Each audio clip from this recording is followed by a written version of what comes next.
Hello, my name is Mathias and welcome to the FPL Scope. Today we are taking a look at the weekend walkthrough, which is where I go through this past weekend's Premier League matches from a fantasy Premier League perspective. And there are a lot of fun matches to go through. We have all 10 fixtures in this video because we've had 2 Monday games that we haven't covered the past 2 weeks, but this week we had every single fixture within the weekend. So 10 games to go through. So let's just start with the first one, which was the Friday game between Chelsea and Luton. And not surprisingly, it ended up with a 3-0 win for Chelsea, who were the much better side against the newly promoted Luton, who might potentially break Derby's record in terms of the least amount of points in the Premier League. But we'll get back to that later, because Chelsea is the team that we have to talk about in this fixture, because they had some really nice FPL options presenting themselves in this match.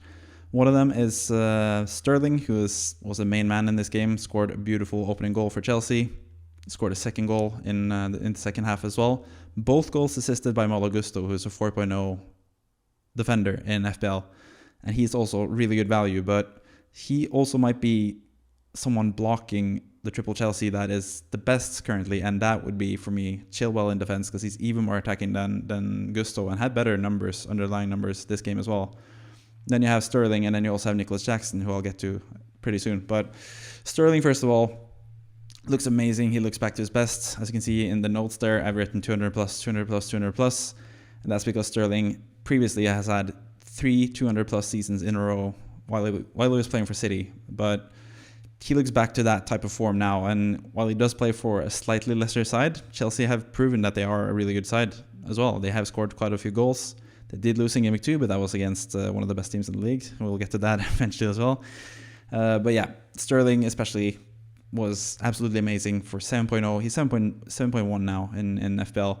For that price, he could be an absolute steal if he keeps playing like this, because it seems like he's really hungry to prove himself again after being sort of written off after last season, which was really difficult for Chelsea. Speaking about written off, we have Nicholas Jackson as well, who after a first half with a lot of new FPL owners watching, did not impress most managers. But for me, I think he's always looked really good, and I think he had some really nice involvements as well in the first half. He did have some really silly mistakes, losing the ball across like the line stupidly, missing some passes easily and stuff, losing possession sometimes. That comes with the territory when you're really new to the game and you've only played like 2 senior seasons. So you still got to have faith in Jackson, because he proved in the second half what kind of striker he can be, because his link-up play is fantastic. He is so unselfish, really, really good. He works really hard as well. And he also got to score the third goal, which gave Chelsea the 3-0 win in the end. So all those guys really good. You have Gusto as well. You have Sanchez in goal for 4.5 for the entirety of the season. So many good Chelsea assets that you should look to get into your FPL team. So yeah, Chelsea is definitely a team to target going forward. A team that is not someone you should target in terms of getting their players is Luton, but you should probably target players playing against Luton, because it seems like they are going to struggle quite a bit this season. But should also take note of the fact that they have only played 2 games so far, since their one and only home game so far was postponed because their home stadium wasn't ready for the Premier League yet. So we've only seen them against Brighton and Chelsea, who are really good teams. Not that many teams are going to beat both Chelsea and Brighton this season, I can tell you for sure. Only the very best teams in the Premier League can beat both Brighton and Chelsea in the same season. But yeah, we'll see which teams can do that. Apart from the one that already did, but we'll get to that team eventually. Trust me, because I might be a fan of that team. But either way, you should probably target Luton, who are playing a certain team next game week as well. But yeah, we'll get to that eventually. First, we'll get to a trophyless team, and that is Spurs. But they might not be trophyless for that much longer, because they are looking absolutely amazing under Ange Postecoglou. Really revitalized their squad. Maddison, in particular, absolutely awesome. He was also rumored to be out for the game because he was seen with like crutches and stuff after the past game. So a lot of people thought that Maddison was going to not be able to play in this match, and some people sold him pretty early on in the game week as well. So if you sold him for Sterling, fair enough, you got more points. But most people that sold Maddison brought in someone that got less points than Maddison, because Maddison ended up with 10 FPL points from a very good opening goal and some bonus points as well as the clean sheet. So Maddison, he's the talisman for Spurs. He is going to be the main man for Spurs. We haven't really seen much from the likes of Son and Richarlison in particular. Richarlison was actually subbed off pretty early in this game, and Son played more centrally, which could potentially benefit Son eventually. But for now, it seems like Maddison is the one main pick for Spurs defensively. And defensively, Destiny Dogi, who I've been talking about all preseason and during this whole season as well, got the clean sheet, obviously, because they kept the clean sheet against Bournemouth. But he also got a nice assist for the second goal, which Kulusevski scored. Kulusevski also looked really good. So yeah, Spurs, again, a pretty easy 2-0 win for Spurs. So they are flying high so far in the season. I expected them to kind of struggle to settle into the Premier League with Postecoglou at the start, because Postecoglou didn't have the best start at Celtic, but they just hit the ground running, really, Spurs. And yeah, it's definitely a team to target for sure. Maddison should be in your plans, and their whole midfield entirely. I just need to praise that once again. I think it's been the best midfield trio by far this season in the two games, especially in the past two games, with Pape Sarr coming into the team, because Pape Sarr was also really good. Had the beautiful pass to Maddison for the opening goal, but also Yves Bissouma, who I think has been maybe the best player in the whole entire league so far in the Premier League. He's just amazing to watch, really fun player to watch, and yeah, how Antonio Conte managed to not manage him and not get him into the team more often. It's just another testament to the fact that Antonio Conte is kind of overrated as a manager, in my view. I think Postecoglou is way more suited to Spurs, not because he's not a trophy-winning guy, because he's won a lot of trophies back in with Celtic and in Japan and stuff as well, but because he develops players and gets the best out of them, unlike some of the managers that they've had the past few seasons. So yeah, Spurs really fun to watch. Bournemouth also have a new manager, but they have sort of struggled a bit more, especially with creating chances. They haven't really been the best offensively. They're still working out how to play with the new style, because Iriola plays a really different style to what Gary O'Neill had last season. So they need a bit of time going forward. But once again, I think Antoine Semenyo looked really good again. He's a 4.5 striker. He might be the best 4.5 striker, but now that Cameron Archer has moved from Aston Villa to Sheffield United, he is, and got the number 10 as well for Sheffield United, he's probably going to be the favored 4.5 attacker if you're on a wild card, or if you want to get a 4.5 attacker to get money elsewhere. But Semenyo, again, looked pretty good, had some decent chances. He scored against Liverpool and looked good again against Spurs. He had an assist against West Ham in the first game as well. So yeah, he looks really good. But Bournemouth in general, just struggling to create chances. They have really tough fixtures as well, so stay away from Bournemouth. But I think they'll come good eventually this season. They've made some really fun signings with Alex Scott in midfield, Tyler Adams from Leeds in midfield as well, who's also coming into the team pretty soon. Max Aarons at right back. They have some really interesting players, but Spurs were just too good for Bournemouth, really, who didn't really stand much of a chance in this game.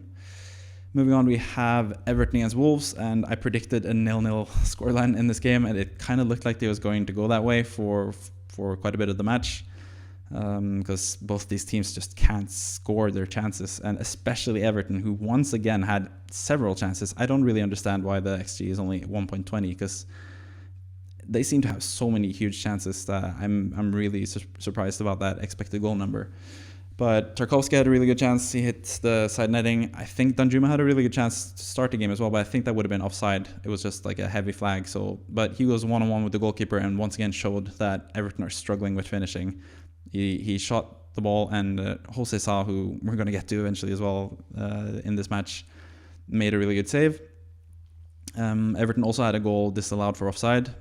Abdoulaye Doucouré, who's looking really attacking, like he's playing in a super offensive attacking role. So if he can find his shooting boots properly, he could get a lot of points eventually for Everton playing in that role. But it remains to be seen, because Danjuma might be playing that role now, since Everton are signing Beto or Bech from Udinese, a striker from the Serie A who's really good and is going to be a huge benefit to Everton, who are just really struggling for goals at the moment, because they wasted a lot of chances. Brentford as well, should also note, he is a 4.0 defender who's going to play regularly going forward now for Everton. And finally, they decided to drop Michael Keane.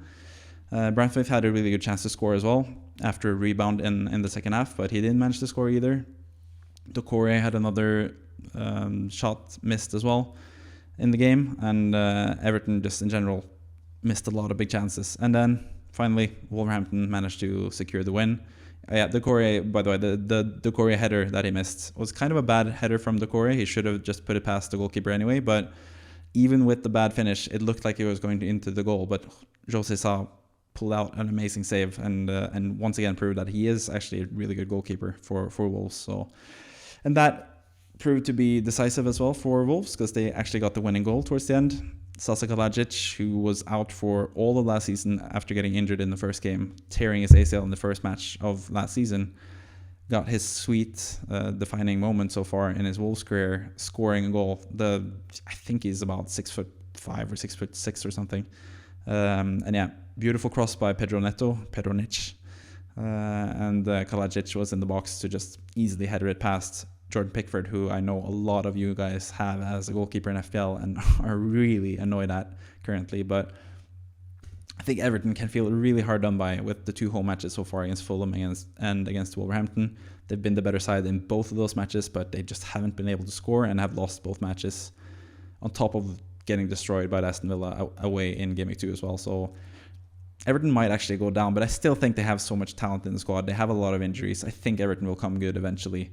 And especially with Beto Bech coming in, he's going to score a lot of goals, you betch. But yeah, next couple of matches, and these 2 matches were actually pretty similar.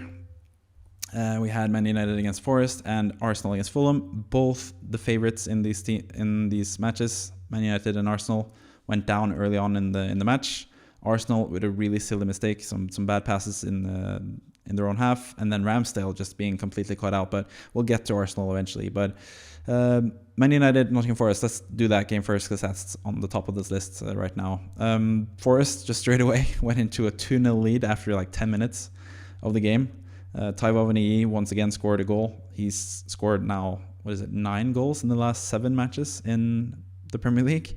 So Avaniyi has been absolutely sensational for Nottm Forest, and him and Gibbs White put together are going to get a lot of points for Forest, because Gibbs White got an assist for the second goal when he crossed a free kick into the box and Willy Bowley headed home the 2-0 lead for Nottm Forest early on. But Man United showed a lot of resilience, especially Bruno Fernandes, the captain for Man United, really stood out once again. He's been unlucky not to get points in the first 2 game weeks, and he proved every manager that has him right in this game by really changing the whole narrative of this game and just basically winning the game for Man United. Really, Bruno Fernandes. He also had, you can see Casemiro there has the best non-penalty expected goal involvement, and partly that's because he missed an open header from like 3 yards, just open goal, headed it wide after a Bruno Fernandes corner. Bruno Fernandes took all the set pieces this time around, and I know he's been sharing the set pieces a bit with Mount and Shaw, but now both of those guys are injured. So Bruno Fernandes was on most set pieces, and a lot of set pieces were really good from Bruno Fernandes as well. But as we know, Man United hadn't been the best set piece team this past year, really. And that was proven once again with the Casemiro missed header. But Bruno Fernandes got an assist after another set piece that went back to him on the back post. He headed it back in front of goal, and Man United scored. And Man United managed to turn the game around and win 3-2 in the end. Rashford won a penalty for Man United that Bruno Fernandes expertly put into the goal. I think it was actually kind of funny, the penalty, as it looked like Forrest, Matt Turner, was waiting to see the typical hop step sort of thing Fernandes usually does. But this time around, Fernandes just went straight to the ball and just punched it in, sort of, not punched it, but kicked it in really hard without doing the hop step. And I think that kind of caught Matt Turner off guard. So I think Turner, who actually went after the ball slightly after the shot was, or after Bruno Fernandes had shot the ball, I think he was expecting the hop step. So Bruno Fernandes once again showed that he's a good penalty taker, and when he gets penalties, he's going to score them. And yeah, that's going to bring you a lot of points as an FPL manager. Rashford won the penalty. It looked kind of dubious, at least at first, but I think it was pretty clear that it hit, like, I think his knee got hit by the other person's knee. I can't remember who did the tackle exactly, but yeah, I think it was a penalty. And Rashford also had an assist early on in the game for Christian Eriksen to get Man United sort of back in the game as well. So they ended up winning the match 3-2. Really good from Man United. Maybe this is turning the season around for them as well after a really difficult start to the season, but they also managed to get the win in the first game against Wolverhampton, so they do have a lot of points so far. They did lose against Spurs in game 2, but they have 6 points after 3 matches, and they probably shouldn't have had that many points at all, especially against Wolves, but also against Nottm Forest. But yeah, they showed a lot of character, and in the end, as you can see from the expected goal numbers, they were deserved winners. But at the same time, Forest were only back defending the whole game because they got their 2 early goals and were just hoping to keep on the lead. But they didn't do that in the end. But it was a different story for Fulham, who, like I mentioned, took the early lead after mistakes by the Arsenal defense, sloppy defense, and then sloppy from Ramsdale as well, conceding in the corner that it came from, sort of thing. Not the best from Ramsdale there, but Arsenal also managed to turn the game around, and especially after Fabio Vieira came on and proved once again why he's such an underrated asset to Arsenal. Like, his first season was a difficult one for Arsenal after being amazing in the Portuguese league, but he didn't really get that many chances last season for Arsenal. But this season, I think especially with the Champions League, the rotation and all that stuff, I think Vieira will get a lot more playing time, and especially considering he's such a good set-piece taker as well for Arsenal. So Arsenal actually got a penalty, and as you can see, Bukayo Saka was the main man when it comes to XG, and this is non-penalty XG as well, so he had even higher XG with the penalty goal that he scored. This time around, Martin Odegaard did not take the penalty, it was Saka. Put it home quite easily himself, and then Eddie Nketiah came on and scored a really nice goal as well after a pass from Fabio Vieira, who also won the penalty for Arsenal. So Vieira with 2 assists in this game. He was the outstanding player. He kind of turned the game around for Arsenal, both him coming on and also Zinchenko came on and looked really good. But yeah, once again, Gabriel Magalhaes was on the bench from the start of this game, and he didn't come on either. It looked like he was going to come on towards the end potentially, but once again, after Arsenal took the lead, Fulham actually got a draw in the end with 2-2. And that's thanks to Joao Palhinha, who was back in the squad from the start of this match. And Fulham looked like a different and better team with him in the squad. As you can see from the XG, once again, kind of lopsided when it comes to Arsenal versus Fulham. But Palhinha proved to be vital with the equalizer towards the end. A corner into the box, Palhinha actually volleys it home. And once again, you have to put some question marks in terms of the goalkeeping from Ramsdale, who went too close to his near post, and the whole far post was completely open, and that's where Palhinha scored. So really sloppy from Arsenal, both in defense and from the goalkeeper on both goals, and that cost them. They already dropped a point in a match that they shouldn't have dropped a point in against Fulham, who were down to 10 men because Calvin Bassey was given a red card. So yeah, really sloppy from Arsenal, but they did show some promising signs, and now that Gabriel Jesus is on his way back, they might be a better team going forward.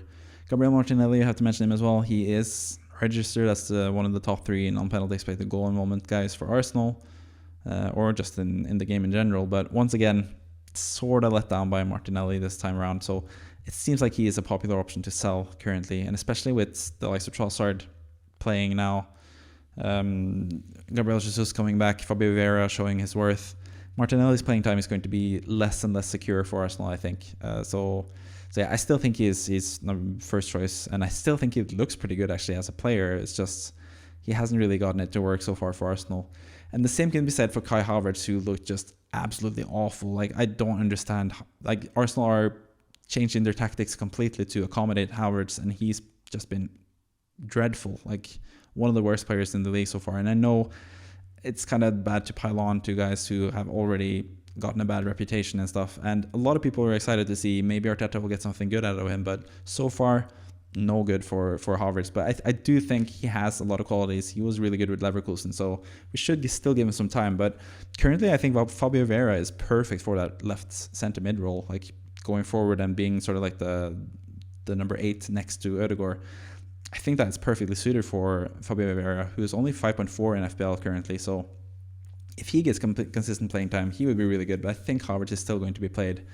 A lot of people have said that Arsenal should just go back to the system that they had last year and have Gabriel and Saliba in central defense, have Ben White and Zinchenko on both fullback positions to overlap and stuff, and just play more like they did last season with Rice and Partey in midfield. So maybe that's the way they have to go going forward as well, or with Gabriel Jesus up front. But I don't know. I think Arteta will try to stick to his guns and sort of try to develop something potentially even better than what they had last season, even though it could come at the cost of winning the title this year. But as we know, Man City are still the team to beat, and we'll get to Man City in the next few slides. Not in this slide, but in the slide after this. So yeah, the match order here is a bit different than what actually happened. As you can see, we have Burnley Aston Villa, which was one of the Sunday games, and I'm going to talk about that before I talk about the Brighton West Ham game, the top match of this game week. But yeah, before we go to those matches, let's talk about Brentford against Crystal Palace. Sort of the least interesting match, that one, and Everton against Wolves. It was kind of interesting from an FPL perspective with Mbeumo and some people having Wissa, some people having Flecken and Henry as well from Brentford, and some people like me having Eze, who once again blanked, sadly, for those of us to have him. But yeah, pretty tame game. Not that many things happened, but we did get a wonder goal from Kevin Schade from Brentford. There's been a lot of nice talk about Kevin Schade being like a wonder kid, being someone to watch, and the opening goal for Brentford was certainly a joy to watch. It was really well done from Schade, going from the wing, going inside and just shooting it top bins in the opposite corner. Really nice opening goal for him, but no assists for Mbeumo and Wissa. They didn't really get anything in terms of points. Brentford only got the one goal. It looked like they were going to take the win home. Flecken got quite a few saves as well. Brentford, once again, I think David Raya last season, and by the way, while we're on the subject of Raya, he should definitely start for Arsenal as well going forward rather than Ramsdale. That was just one thing that I forgot about the Arsenal game, but David Raya was the best goalkeeper in FPL last season, the best value goalkeeper at least for 4.5. And this season, it seems like Flecken will be sort of the same. The only thing is Flecken is slightly worse than David Raya, and that was something that was evident with Crystal Palace's goal. It was a really weird goal where Flecken comes out to sort of stop Joachim Andersen, who was kind of like followed by two Brentford defenders. But yeah, Flecken got off his line and the ball went between his legs and just eked past the line. So really a big shame for anyone with Brentford defenders conceding that kind of silly goal after they were pretty good defensively the whole game against Crystal Palace. So yeah. But speaking of solid defensively, Crystal Palace as well have looked really good defensively, and Anderson scored again. He has also been one of the best defenders so far in the game, because he got, I think, 3 bonus points in game week 1 after getting a clean sheet. So yeah, both these teams look pretty good defensively, and they do have some interesting attacking options. Eze, probably his worst game so far this season, or didn't really do much against Arsenal either, but he did have some nice play. But yeah, Eze is someone that personally I'm potentially looking to drop, but he does have such amazing fixtures going forward, so I think I'm going to give him another game week in game week 4. But I don't know, there's so many good midfielders in the game this year that Eze sort of feels like someone you could get rid of, but he's on pretty much all set pieces, except Edouard had a pretty good set piece, like a free kick shot that almost went in. But yeah, he's pretty much on all set pieces. He is on penalties for Palace, and he is the talisman for the team, but he has sort of just been a bit absent from the attack in the last 2 games for Palace, and it's kind of worrying. But I wouldn't worry too much about Mbeumo and Wissa. They were still, like, as you can see, the best in terms of non-penalty expected goal involvement, but they just came up against a really good defensive side. So yeah, Brentford definitely, it's still a team to take note of when it comes to FPL, because they have such good fixtures, and Flecken and Henry as well, still really good options. So yeah. Next game is Burnley against Aston Villa. I know this was played on the Sunday compared to Brighton against West Ham, which was played on the Saturday, but I wanted to highlight the Brighton West Ham game, so I'm going to discuss that after Burnley Aston Villa. But Aston Villa, once again, offensively, just outstanding. Matty Cash with a brace. He was on a hat-trick for a little while, tried to get the final goal. He was really shot happy towards the end of the match, trying to get his 3rd goal, but he ended up with just the 2 goals, which is fantastic for a defender. Didn't get the clean sheet in the end because Lyle Foster had a really nice goal for Burnley. He also looked really good once again for Burnley. And Burnley in general, I know the XG doesn't really paint the best picture for Burnley, but once again, they had this sort of attacking press sort of thing going, which sometimes worked, but most of the time Aston Villa were just too good and punished Burnley whenever they got the chance to counter.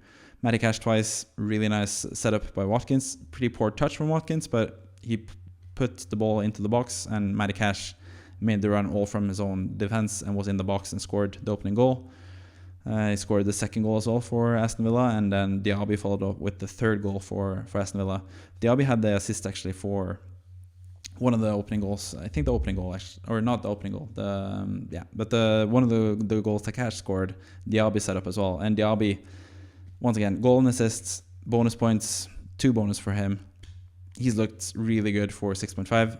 I was just talking about Eze, how I have him in my team, and I was between Eze and Diaby right before the deadline, and I ended up with Eze, and that has sort of bit me in the ass. But Diaby, I think Aston Villa still have like sort of not the best matches, but they can score goals against anyone. They showed that against Newcastle. They definitely showed it against Everton, and now they showed it against Burnley as well. So Aston Villa definitely the team to target. Matty Cash and Digne have looked amazing on in the fullback positions, but we do know that they also have Moreno potentially coming in as left back. But it seems like Cash is going to be pretty much the guaranteed right back for Aston Villa. So he's definitely someone you should consider for 4.5. He's probably going to get a price rise or two throughout this week. But how attacking he was kind of like not entirely similar to Chilwell, but sort of in that Chilwell, Estepinian sort of stratosphere where he was really attacking. And we don't know how that's going to change when Moreno comes in, because Moreno is potentially even more attacking than Matty Cash. So yeah, that's going to be interesting. But Moreno is still out for a couple game weeks. I think also Jacob Ramsey as well. They're around game week 5, game week 6. I think that's also sort of when Aston Villa's fixtures pick up. It's more towards like game week 8, game week 9 that they have really good fixtures. But I think if you really want to, if you have Watkins, I think you should just keep him. I think he's really good. He could have had even more in this game as well. Had another major chance in the second half, set up by Diaby, I think. So yeah, Watkins could have more goals as well in this game. But Watkins has been really consistent and is really good. Diaby has been really consistent, really good. So Aston Villa have a lot of players to choose from. They also had Zaniolo coming on, and he had a really good chance to score. He could have easily passed it as well to either Watkins or Diaby, one of them. But yeah, Watkins and Diaby definitely the standouts offensively, but Zaniolo as well could also be a really nice option going forward. So Aston Villa definitely a team to watch. When it comes to Burnley, they still have really tough opening fixtures. They didn't have a game in game week 2 because the Luton game got postponed, and they had Man City in the opening match. So they've had 2 really tough opponents so far, and they have really tough fixtures going forward. But especially Lyle Foster is someone you should keep note of. He is 5.0, I think, in attack, but he's been their best player so far offensively, and is someone to watch. Also, as you can see, the third guy there on the non-penalty expected goal involvement is Al-Dakhil, who is another 4.0 defender. So there are a lot of 4.0 defenders that you can take note of, but the other 4.0 defender for Burnley, Jordan Beyer, was not in this game. He was not in the squad at all for Burnley. I don't know exactly what the reason was for that, but that's also something you should take note of, I guess, if you are dependent on your 4.0 defender, because there are so many good 4.0 defenders now, with Brentford coming in for Everton, Al-Dakhil playing pretty much every game for Burnley so far, and also Malagusto being the right back when Reece James is injured, which is always. But yeah, moving on to the main game of this weekend, the top match between Brighton, who were top of the table before this game week, and West Ham, who had one day on top of the table after beating Brighton 3-1. And as you can see from the XG, kind of deserved. I know West Ham had like 18% possession or something, but when West Ham were in attack, it was just amazing. Especially the goal from Jared Bowen, just absolutely fantastic. Antonio passes the ball through to Benrahma, who crosses it perfectly to Bowen, takes it down, beautiful touch, simple finish past the goalkeeper. Just a really good goal by Jared Bowen. And yeah, they also took the lead with Ward-Prowse, once again set up by Mikel Antonio. I just have to keep singing Antonio's praises. I had him as the standout player last week, so I had to change it a bit this week. And I had that nice picture of Ward-Prowse and Bowen, who also looked like fantastic options. But yeah, Ward-Prowse got the opening goal after Antonio won the ball in the attacking third. He passed it to Ward-Prowse, who had 2 shots on target, and on the final shot on target he scored, and that was like pretty high XG because he had pretty much an open goal after missing the first shot. But that also deleted the Antonio assist. But Antonio in the end managed to score the 3-0 goal as well for West Ham. Another beautifully taken goal from Antonio, just turned up the defender, got past him, and just another great finish, just like against Chelsea last week. So yeah, West Ham back-to-back wins against Chelsea and Brighton. Just super impressive. I know it's kind of lucky that they got 2 wins from those 2 matches, because Brighton and Chelsea are really good teams, but can't really say it was undeserved against Brighton either, because yeah, some really nice goals and good chances from them. Antonio had another huge chance to score as well, so he could have had a monster haul this game. And yeah, I said that Luton have a tough fixture coming up, and that is against West Ham in game week 4. Yeah, game week 4. So yeah, Antonio and Bowen are definitely players, and Ward-Prowse, to be honest, are players you could target. But I'll also be remiss if I didn't talk about Alfonso Areola, who did a penalty save in last game week against Chelsea. Vital save there. And he also had several fantastic saves against Brighton. 2 like open headers, one from Duncan, one from Webster, I think, potentially. But yeah, 2 really good headers that he saved really well. And 2 like sort of volley, sort of pretty hard shots from inside or just outside the box, where he also made really good saves. He was in the right position, unlike Ramsdale. He was in the right position and made fantastic saves. So he was the man of the match for West Ham, even though they had so many good attacking talents like Antonio and Bowen playing really well, Benrahma playing really well, Paqueta is still really good. And now Kudus has signed as well for the current second best team in the Premier League, if you're judging by the table, right behind Man City. So yeah, West Ham are massive. West Ham are the European champions, at least the Conference League.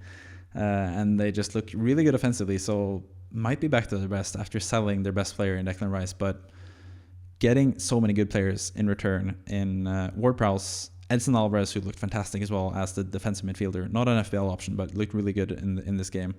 They also played without Aguerd, with Ogbonna, one of the most underrated centre-backs the last few seasons, or last 10 seasons, I should say, in the Premier League, playing next to Zuma. Both those guys played really well as well. West Ham just in general, a really good game. And Brighton, even the Serbi, he said himself, we didn't play a bad game. It was just West Ham were just really clinical, and it could have gone a different way, potentially. But yeah, also with Brighton, I have to mention that Joao Pedro, even though Ferguson came on, we thought it was going to be, Ferguson started the match. We thought that would mean that Welbeck would drop out and Joao Pedro would play right behind him. But once again, even with Enciso injured, Joao Pedro didn't get to play. So if you haven't sold him already, I think this is probably the game week to sell him.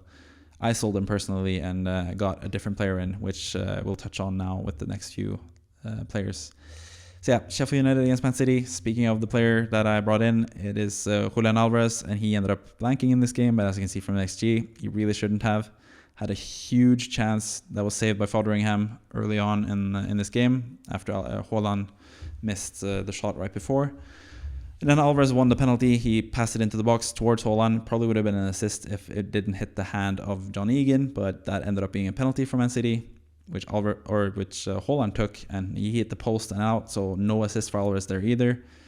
So yeah, Man City struggled to score, but they managed to score in the end with Haaland. Really good cross from Grealish, and Haaland was just at the back post, just being the dominant player that is, and headed it easily home for Man City.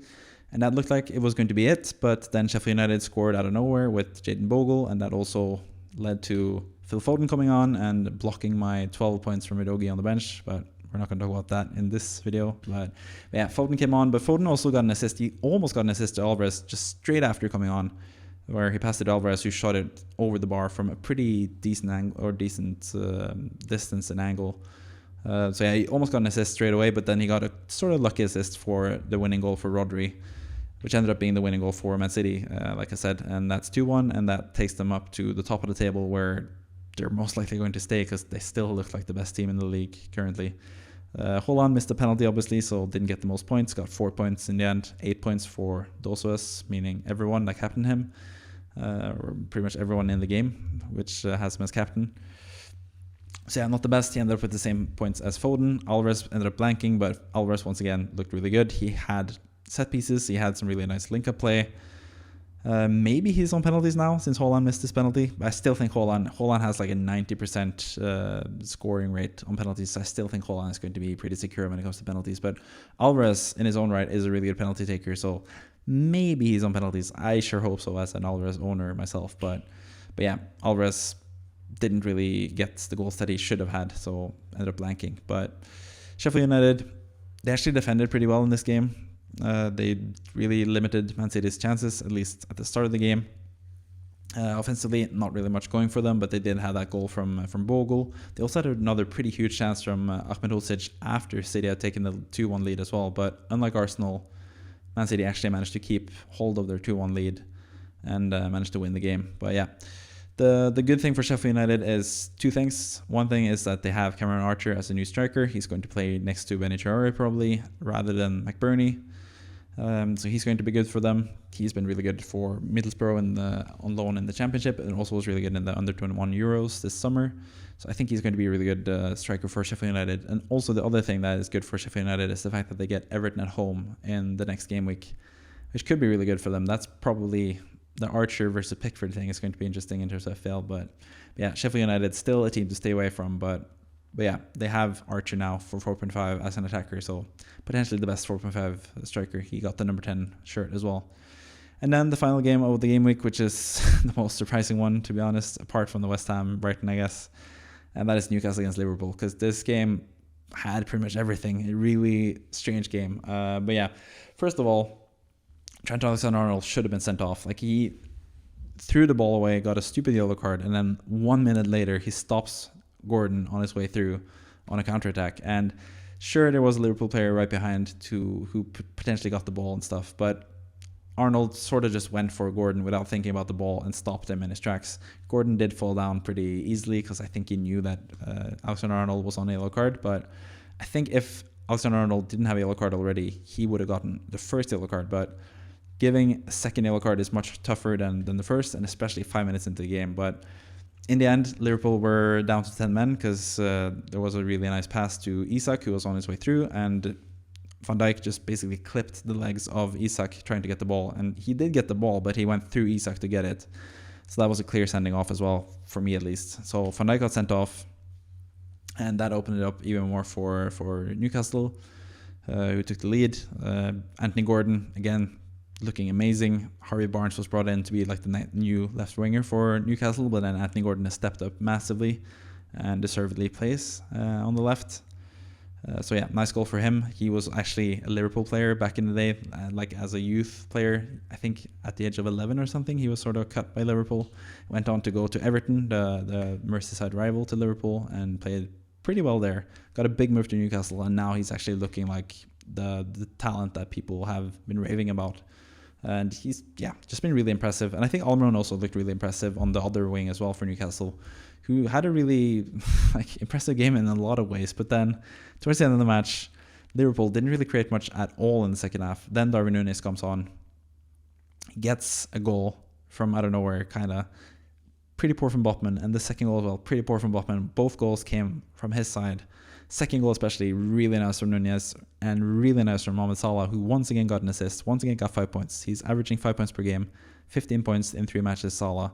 Still ticking along nicely, but this was probably his most unimpressive game, Salah. But that's also partly due to Liverpool being 10 men. So yeah, in general, tough game for Liverpool, but they managed to get the win either way, which is the sign of a really seasoned and good team, especially away to Newcastle. That's a really tough game, and with 10 men, you just have to applaud Liverpool and Darwin Núñez, who might finally have his breakout game. Like, he is a really good striker, but he hasn't been getting that much playing time at the start of the season, but that is about to change in my view. But yeah, Liverpool kind of lucky, Newcastle kind of not the best for not just securing the win when they had such a big advantage. But yeah, hats off to Liverpool, hats off to Darwin Núñez, who is one of the players that is certainly of interest going forward. So yeah, let's just speak quickly about some of the players with their stock going up and some of the players with the stock going down. So stock going up, definitely Sterling. He seems like the main guy to buy. Yeah, that's correct, right? It sounded weird in my head. Main guy to buy is Raheem Sterling. It seems like this week, and a lot of people are selling Martinelli to get him. I think that seems like a pretty easy transfer. You get 0.9 as well because Martinelli is 8.0. Sterling is 7.1 currently. So I think that transfer makes a lot of sense, especially seeing as Chelsea have such good fixtures and they've proven to be a really good offensive side. And Sterling has looked fantastic, even against West Ham when they lost as well. He looked like a really good player, but he didn't really have the best underlying numbers. But at the same time, numbers don't really mean much in terms of 1 or 2 matches. It's more like a 5, 6, 7 plus matches perspective. You should look at underlying stats, because guys like Mopai and stuff are among the leaders for XG so far, and you're not gonna buy him. But yeah, Sterling just looks amazing, both now in terms of numbers and in terms of output. He's a really good player to get. And the same with Liverpool. If you have Gakpo, it seems like an easy swap to Darwin, unless you want to go with someone like Nick Jackson or Alvarez potentially. But if you still want to keep with or stick with Liverpool, and give Darwin Núñez a chance. Then yeah, if you have Gakpo, I think Darwin Núñez makes a lot of sense as a direct replacement. So yeah, I think Darwin is going to play going forward as a striker because Gakpo isn't really the most clinical, isn't really like an out-and-out striker. He's sort of more like a winger / number 10 sort of second striker type of guy. And I think Darwin will get the playing time now as the main striker for Liverpool, and I think he'll do really well going forward as well. The other guy that has done well already in this season and is probably going to do well, especially in next game week against Luton, is Jarrod Bowen, who once again looked absolutely fantastic. He got 200 plus points 2 short seasons ago, and people just forget how good of a player Jarrod Bowen is. Jarrod Bowen is on fire, as we all know from his song. But yeah, he looked really good. Mitoma ended up with 1 point, I think. He got a silly yellow card, and yeah, he looked not the best. Like, okay, I think Vladimir Soufal actually had him sort of in his pocket, which is sort of surprising because Soufal's like biggest weakness has always been speed, and Mitoma has a lot of speed, but Mitoma didn't really look at his best against West Ham, and now Brighton's fixtures are turning badly as well. So Mitoma might also be someone you might want to sell, but at the same time, Brighton are a really good team, and I think their weakness is playing against like really low block teams that are good at countering, like West Ham. So I don't know. Mitoma is definitely not a must sell, but you should just take note of the fact that Brighton have some tougher fixtures now going forward. And Mitoma, there are so many other good 6.5 sort of midfielders that you can go for with better fixtures. So yeah, just keep that in mind. But I wouldn't worry too much about selling Mitoma currently because I still think he is a fantastic player. So yeah, those are just some of the players that you could talk about from this past game week. But yeah, that has been the weekend walkthrough. I hope it's been informative and fun for you. It's been almost 40 minutes. I tend to just babble on about, or blabber on. I don't know what even the word is. When it comes to all these matches, because there's so much stuff to talk about, even just talking from an FPL perspective. So yeah, if you like what you've seen, then please subscribe. Trying to get as many subscribers as possible. Trying to reach 10K by the start of the next season. That's my goal, at least. I'll speak more about this later in the week because I had a pretty poor game week, but I am pretty, I don't know, not vengeful. That's not the right word, I guess. But I am really eager to just push on and have a really good season, despite having like a pretty poor game week. But yeah. Anyways, that's something you're going to see eventually this week with the upcoming videos. Going to once again do the weekly wildcard drafts, which is coming out on Wednesday. Going to do the podcast with Kevin on Thursday. And one of us might have actually activated our wildcard as well. So if you want to see those videos, then please subscribe to this channel. But apart from that, have a nice day. Have a nice evening, whatever it is, wherever you're at. And yeah, hope to see you around. So see ya.